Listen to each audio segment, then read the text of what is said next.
ԱՄՆ-ի փոխնախագահ Ջոզեֆ Բայդենը Լեհաստան եւ Բալթյան երկրներ կատարած տարածաշրջանային երկօրյա այցի ընթացքում վերահաստատել է ԱՄՆ-ի եւ ՆԱՏՕ-ի ուժեղ աջակցությունը եւ հավատարմությունը, քանի որ Ռուսաստանին սահմանամերձ այս տարածաշրջանում անհանգստություն եւ մտահոգություն կա կապված Ուկրաինայում Ռուսաստանի գործողությունների եւ Ղրիմը Ռուսաստանին բռնակցելու հետ։ Այսօր Վիլնյուսում նա հանդիպումներ է ունեցել Լիտվայի նախագահ Դալիա Գրուբաուսկայտեի եւ Լատվիայի նախագահ Անդրիս Բերձինսի հետ։ Համատեղ ասուլիսում ԱՄՆ-ի փոխնախագահը հայտարարել է.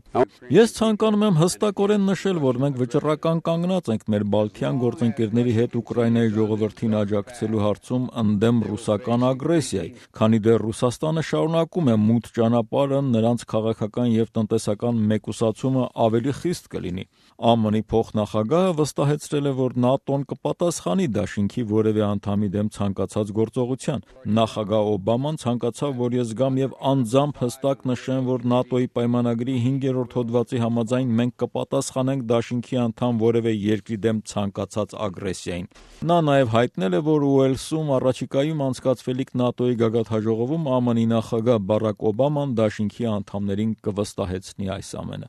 Հիշեցնեմ, ՆԱՏՕ-ի պայմանագրի 5-րդ հոդվածում նշված է, որ դաշինքի անդամ որևէ երկրի դեմ հարձակումը նշանակում է հարձակում ամբողջ դաշինքի վրա։ Լիտվայի նախագահ Դալիա Գրուբաուսկայտեն ասել է, որ Ղրիմում Ռուսաստանի գործողությունները ուղղակի սպառնալիքներ են պարունակում տարածաշրջանի համար եւ որ պետք է միջոցներ ձեռնարկել այդ սպառնալիքներից պաշտպանվելու համար։ Մենք ականատես ենք բիրտ ուժի գործադրմամբ Եվրոպայի քարտեզը վերաձևելու փորձի եւ երկրորդ համաշխարհային պատերազմից հետո Եվրոպայում հաստատված քաղաքական իրավիճակի խարխլմանը։ Մենք խստորեն դատապարտում ենք ինքնիշխան Ուկրաինայում Ռուսաստանի գործողությունները։ Այսօր Մեծ Բրիտանիայի վարչապետ Դեյվիդ Քեմերոնը ելույթ ունենալով խորհրդարանում հայտարարեց, թե Ղրիմի հանրաքվեն անօրինական է։ Այն կազմակերպվեց եւ անցկացվեց 10 օրվա ընթացքում ռուսական կալաշնիկովի տակ, այն չի կարող ընդունվել կամ օրինական համարվել միջազգային հանրության կողմից։ Դեյվիդ Քեմերոնը նաեւ կարեւոր է համարել դաշնակիցների եւ գործընկերների միասնությունը, կարծիք հայտնելով, որ պետք է քննարկել Ռուսաստանին մեծ ութնյակի մշտական անդամից հեռացնելու հարցը։